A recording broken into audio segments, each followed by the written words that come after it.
Hello, నమస్తే. నేను మీ వెంకటేశ్వరన్న, astronumerologist. ఈరోజు రెండవ ఎపిసోడ్ 5వ నంబర్ జాతకుల గురించి తెలుసుకుందామండి.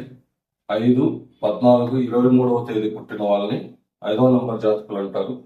వీళ్ళల్లో మరిన్ని పాజిటివ్ లక్షణాలు ఉన్నాయి. ఆ లక్షణాలు ఏంటో చూద్దాం. ఆలోచన పనితీరు. వీళ్ళ యొక్క ఆలోచన పనితీరు ఎలా ఉంటుందంటే ఎల్లప్పుడూ నిత్య నూతనంగా ఉంటుందండి.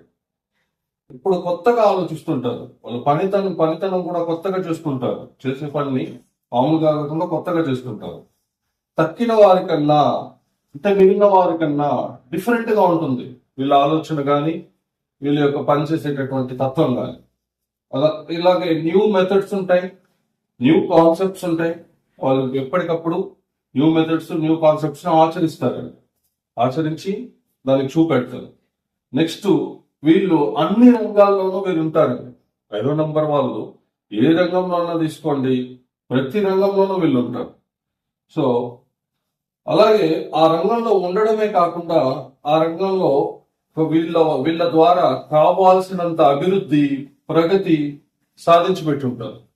చాలా ఉన్నత స్థాయినటువంటి ప్రగతి వీళ్ళ వల్లనే సాధ్యం. విహారయాత్రలు అంటే ఇష్టం. కొత్త ప్లేసెస్కి వెళ్ళడం, ఆ ప్లేసెస్ ని ఎక్స్ప్లోర్ చేయడం, వాటిని చూడడం, ఎంజాయ్ చేయడం అంటే వీళ్ళు చాలా బాగా ఇష్టపడతారు. సకల కళా వల్లభులండి. అంటే అన్ని కళలు తెలుసు. ఇది తెలుసు, ఇది తెలియదు అనేది కాకుండా అన్ని కళల్లోనూ ప్రవేశం ఉంటుంది. ఓకేనా? అది దానివల్ల వీళ్ళు అందుకే చెప్పాము, వీళ్ళని ఏమనేసి చెప్పాము, అన్ని రంగాల్లోనూ వీళ్ళు ఉంటారు అనేసి. ఇది రీజన్ అండి. సో బుధుడు జ్ఞానానికి అధిపతి కదండి. జ్ఞానం, ఇంటెలెక్చువల్నెస్ కి అధిపతి కాబట్టి మిత్రం. ఇదే కాకుండా వీళ్ళకి అడాప్టబిలిటీ అండ్ ఫ్లెక్సిబిలిటీ ఉంటుందండి. సో ఈ అడాప్టబిలిటీ, ఫ్లెక్సిబిలిటీ ఉండడం వల్ల వీళ్ళకి చాలా బాగా తెలుసు పరిస్థితులకు అనుగుణంగా ఎక్కడ అనగాలి, ఎక్కడ నెగ్గాలి, ఎక్కడ మన మాట మనం సాధించగలుగుతాం, ఎక్కడ మన మాట సాధించలేము. కాబట్టి దానికి అనుకూలంగా వీళ్ళు మసులుతారు.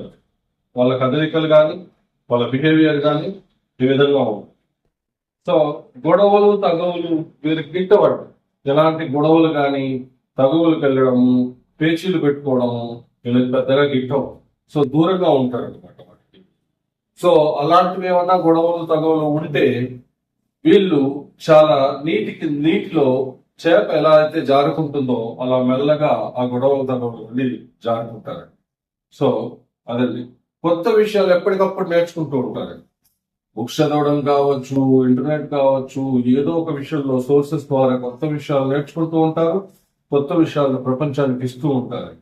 ఇదండి 5వ నంబర్ జాతకుల యొక్క పాజిటివ్ లక్షణాలు. ఓకేనా? సో థ్యాంక్ యూ అండి. మరిన్ని విషయాలకు సంప్రదించండి వైశ్వి numerology vastu consultancy 9494209456 9700777747. Thanks for watching. Like, share, subscribe my channel.